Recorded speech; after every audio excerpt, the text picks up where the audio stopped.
Billed as the fastest way to cross the surface of the Earth, Hyperloop represents the greatest leap in transport infrastructure for generations. With passengers sitting in pods that travel at airline speed through pressurized tubes, using electric propulsion and magnetic levitation, the concept promises to slash journey times between major cities from several hours to a matter of minutes. Hi everybody, my name is Shana and this is the American English Podcast. My goal here is to teach you the English spoken in the United States. Through common expressions, pronunciation tips, and interesting cultural snippets or stories, I hope to keep this fun, useful, and interesting. Let's do it. Hi everyone, how's it going? In that introduction, you heard a British man, it sounds like, speaking about the Hyperloop. And the Hyperloop is a very new sort of, crazy fast form of transportation that is in development. And we're going to talk about it in today's episode. But first, if you'd like to check out that link to the video, I'll post the link within the transcript. It's called Hyperloop Explained. And it actually contains a lot of the same information I'm going to talk about today, of course, in British English. So listen to this one first, and then head over there and see if you can understand his accent. So before we get to the topic of the day, we'll be discussing the expression in the loop and out of the loop. So stay tuned. We'll also do a joke and some pronunciation exercises. So let's begin with that joke. So a rope walks into a bar and the bartender says, "Sorry, we don't serve ropes here." The rope walks back outside, messes up his hair, and walks back in. The bartender says, "Hey, I thought I told you, we don't serve ropes here. Are you a rope?" And the rope responds, "I'm afraid not." So do you get it? First of all, a rope is a very strong cord made up of very strong fibers. When you think of an image of a cowboy, they have a rope in their hand, they're swinging it over their head to lasso animals or to lasso things, like to capture them with the rope, right? A knot is something that you can tie with a rope or a string, and that's spelled K-N-O-T. When my brother was in Boy Scouts, he learned how to tie many knots. A lot of times when you are wearing shoes and you don't want your shoelaces to come undone, you might tie your laces in a knot, okay? So when a knot is frayed, it means that those fibers have come apart. It is unraveled. So to explain the joke, a frayed knot means maybe a knot, right? This rope that's tied has come undone or unraveled. I'm afraid so, or I'm afraid not, is a really common way to say, I'm sorry, but yes, or I'm sorry, but no. So do you have time to go to the movies today? I'm afraid not, right? Which means I'm sorry, but no. So let's go ahead and go through that joke one more time. So a rope walks into a bar and the bartender says, "Sorry, we don't serve ropes here." The rope walks outside, messes up his hair, and walks back in. The bartender says, "Hey, I thought I told you, we don't serve ropes here. Are you a rope?" And the rope responds, "I'm afraid not." Okay. All right. So on to today's expression, in the loop. I'd like to give you the definition of each individual word first. In is a preposition that means you're inside of something, right? You're in the process or you're within it. I'm in a hurry means I'm in the middle of a hurry, like I'm in the process of it. The is a definitive article. I live in the blue house, not the yellow one, right? So it's a specific house. And a loop is a circle, or can also be a process in which the end touches the beginning, right? So to be in the loop means to be informed about something. We often say, keep me in the loop, which means keep me informed or keep me in the know, like let me be aware of what's going on. We can also say stay in the loop, remain informed, or continue being informed. You may also hear people say they feel out of the loop, meaning they feel uninformed. So when I say, I'm sorry, I'm completely out of the loop, it means, hey, I'm just out of it. I do not know what's going on. So let's go through some examples of this. And I'm going to use examples for in the loop and out of the loop because they essentially are just antonyms. So example number 1. So a few weeks ago, I went to a wedding and the bride was a friend of mine from high school. She invited a lot of people from high school, including some people I hadn't seen in like 10 or 12 years. Since we graduated. So that's when I realized how completely out of the loop I am, how absolutely unaware or out of touch I am with the people who I went to high school with. I'm not aware of what anyone is doing. I saw an old friend, Andrew. He said he'd spent the last 5 years in China. And I said, oh, whoa, what did you do there? Sorry, I'm out of the loop. I'm uninformed. Example number 2. Recently, my closest friend in Northern California told me she plans on moving to Boca Raton, which is a city in Florida where kind of the rich and famous New Yorkers retire. So she has a government job and still doesn't know if they'll accept her application to transfer her. So I don't know if her plans are 100% or 80% or 50%. So I told her to keep me in the loop about her plans, which means I want her to keep me informed just in case she decides to move on a moment's notice. Example number 3, imagine that a WhatsApp group started a few weeks ago to plan a surprise party for a friend. The problem is you just heard about the WhatsApp group and feel entirely out of the loop. You feel very uninformed and left out. You might say, hey, I'd like to be kept in the loop. I'd like to remain informed. So let's go ahead and do a listen and repeat exercise so that you can practice your pronunciation. We'll do the sentence, keep me in the loop, right? So keep me informed. Repeat after me. Keep me. Keep me in. Keep me in the. Keep me in the loop.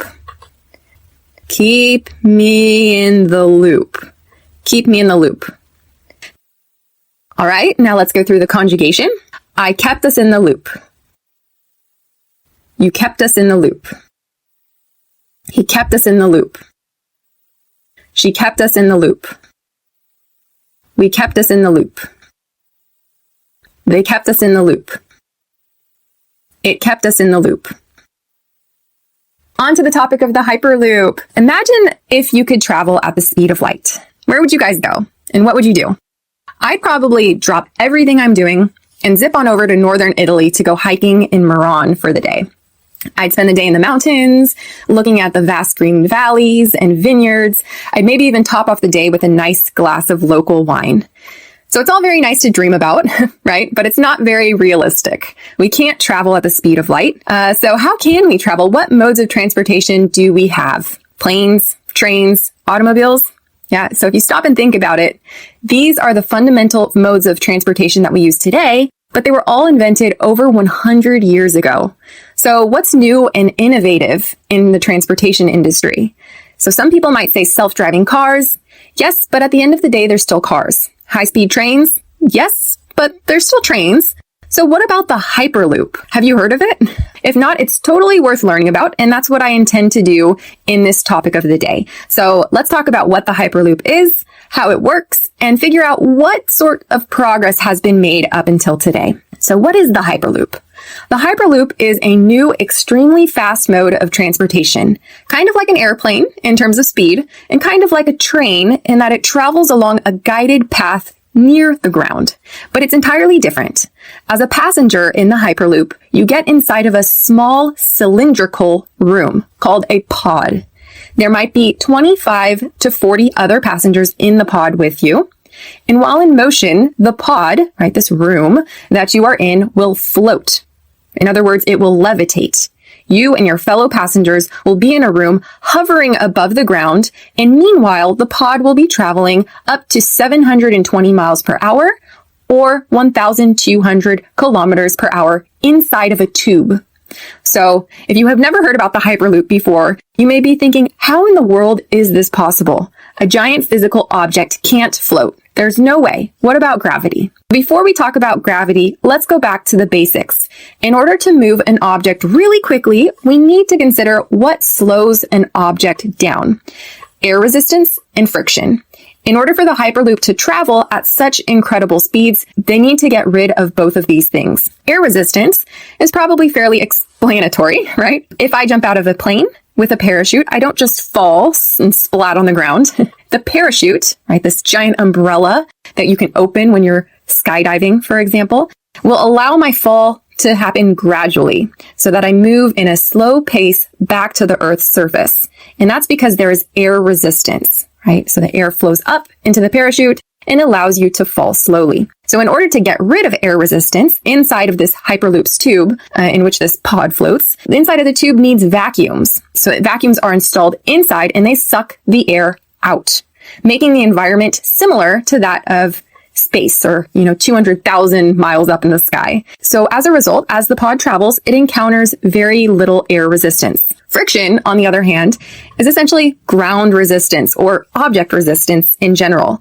So this is why when I'm wearing socks, I can slide across my kitchen floor that's made of wood, but I can't slide down the sidewalk on the street, right? The ground inside of my house is very smooth. There's very little resistance. The ground outside, however, is rougher. It creates more friction or more resistance. I don't know how Michael Jackson, when he moonwalked, had so little resistance. Maybe he had very slippery shoes, or he just danced on very slippery floors. I don't know. Anyway, so how can the Hyperloop push itself off the ground without touching the ground? Magnets. So you know magnets. So these goofy souvenirs you get when you're on vacation that you put on your fridge to show where you've been.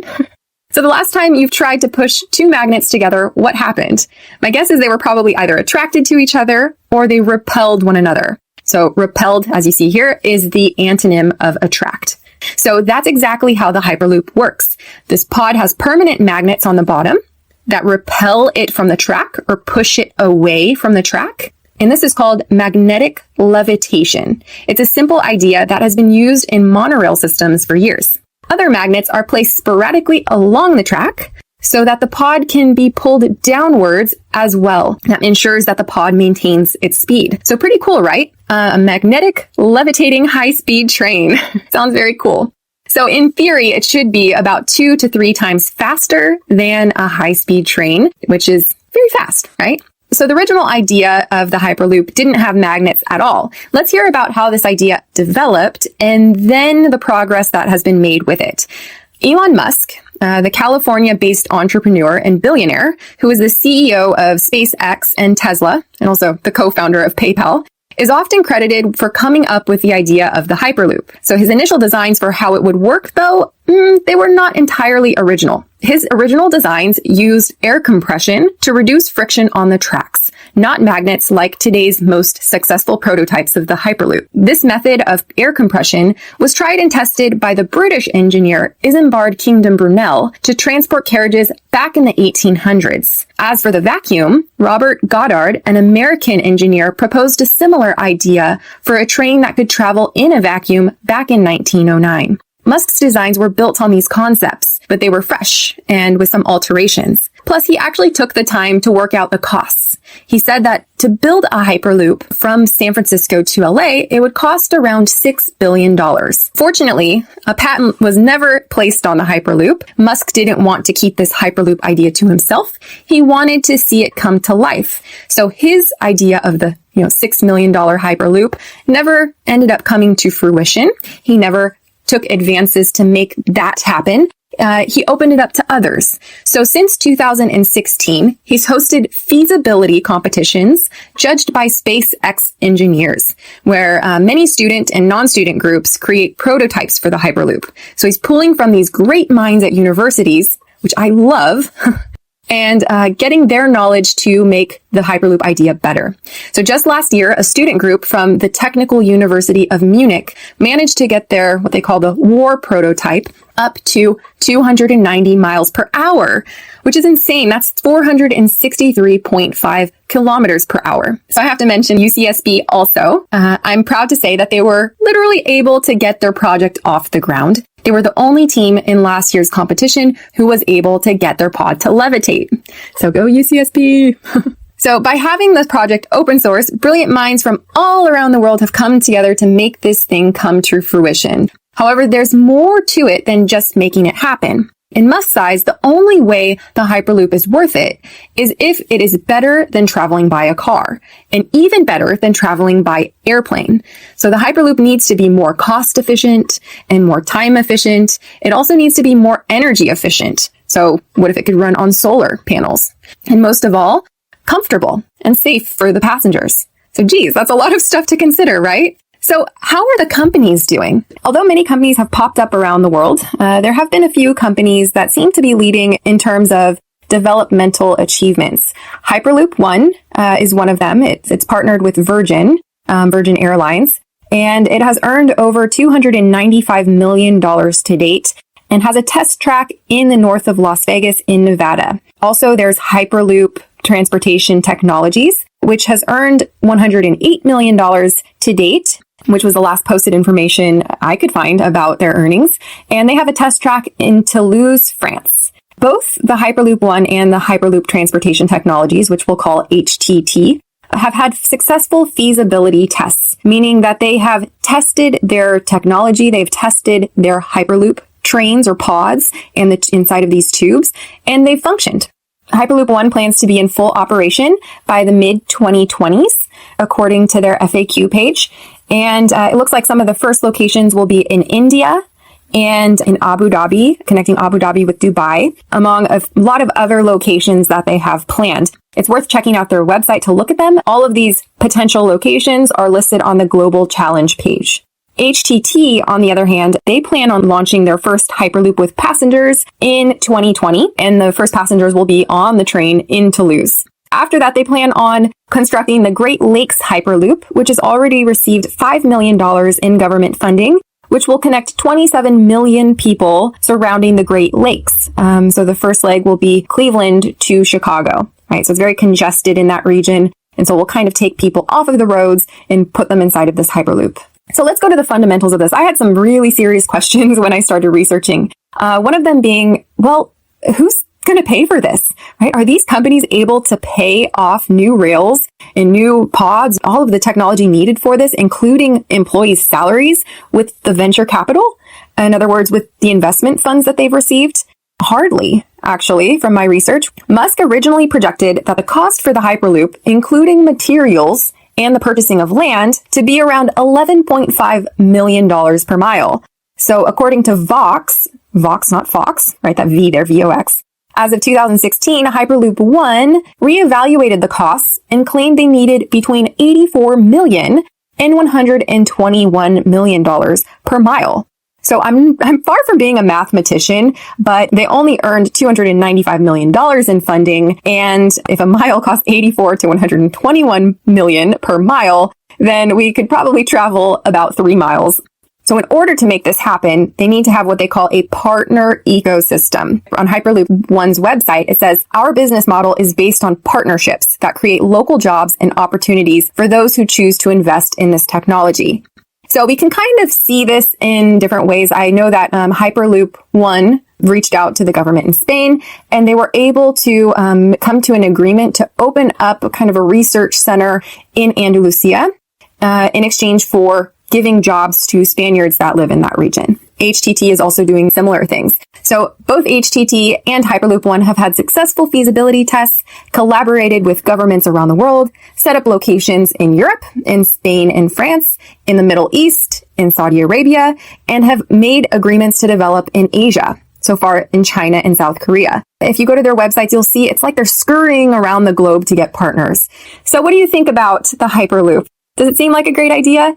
I mean, in effect, it will leave a smaller carbon footprint if it's feasible, if it's possible. It will make the roads a lot less congested, so there will be a lot less traffic. But would you want to be a passenger on this? I mean, what would it be like? I can see from pictures online that the pod is pretty compact. So if you're claustrophobic, I don't know if this would be up your alley. A lot of these websites claim it's going to feel like you're not really moving, like you're in an elevator or you're on an airplane. In effect, though, if you could travel such distances in such a short period of time, for example, 12 minutes from Dubai to Abu Dhabi, 30 minutes from LA to Las Vegas, or 30 minutes from LA to San Francisco, and when normally it takes about 6 hours in a car, it sounds pretty good, right? Where would you go? Would you live somewhere else? Would you have a different job? How would your life change? It's really weird to think about, right? So I hope you enjoyed the talk about the Hyperloop. If you'd like to stay in the loop about new podcast episodes, you can sign up for premium content and have full access to all of the transcripts, comprehension quizzes, and so much more